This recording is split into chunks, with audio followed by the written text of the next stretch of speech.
সারদাকাণ্ডে শাসক দলের কয়েকজন নেতামন্ত্রীর নাম জড়ানোয় অস্বস্তিতে সরকার। চাপের মুখে অবসরপ্রাপ্ত বিচারপতি তথা প্রাক্তন রাজ্যপাল শ্যামল সেনের নেতৃত্বে তদন্ত কমিশন গড়ার সিদ্ধান্ত নেন মুখ্যমন্ত্রী। সোমবার ৫ নম্বর কাউন্সিল হাউস স্ট্রিটে প্রথম বৈঠকে বসে কমিশন।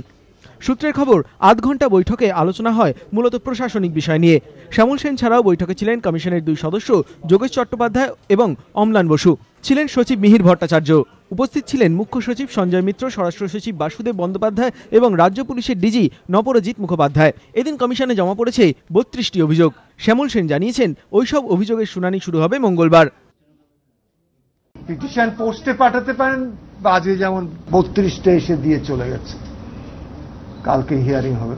তাছাড়া রাজারহাটে নিউ টাউনেতে ফাইন্যান্সিয়াল হাব হয়েছে, সাউথ বেঙ্গলের ডিস্ট্রিক্ট থেকে সবাই ওখানে পাঠাতে পারে। পরবর্তীকালে হয়তো দুর্গাপুরে 3-4টে ডিস্ট্রিক্টের জন্য হতে পারে। অন্যদিকে সোমবার থেকে রাজারহাটে কমিশনের আরেকটি অফিস খোলার কথা ছিল। এ ব্যাপারে খোঁজখবর নিতে নিউ টাউন থানায় যান কয়েকজন অভিযোগকারী।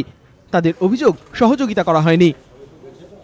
সবার পিঠে অনেক লাখ লাখ টাকা সব দেনা, তারা কি করে শোধ দেবে ভাবতে পারছেন। এবং এখানে জমা দিতে এসেছি, শ্যামলবাবু এখানে লেখা আছে, একটা ফোন নম্বর দেওয়া আছে, দেখি খুঁজে বেড়ে কোথায় আমরা পেপার জমা দেবো। সমস্যা খুব দ্রুত মিটে যাবে বলে আশাবাদী কমিশনের প্রধান। রাজারহাট ছাড়াও শিলিগুড়ি এবং দুর্গাপুরে হবে কমিশনের অফিস। তবে সব অভিযোগের শুনানি আপাতত ৫ নম্বর কাউন্সিল হাউস স্ট্রিট থেকেই চলবে বলে জানিয়েছে কমিশন। শ্যামল সেন জানিয়েছেন, তদন্তের প্রয়োজনে জিজ্ঞাসাবাদ করা হতে পারে সারদা গোষ্ঠী কর্ণধার সুদীপ্ত সেনকেও। রঞ্জিত সাউ ও অরিত্রিক ভট্টাচার্য, এবিপি আনন্দ, কলকাতা।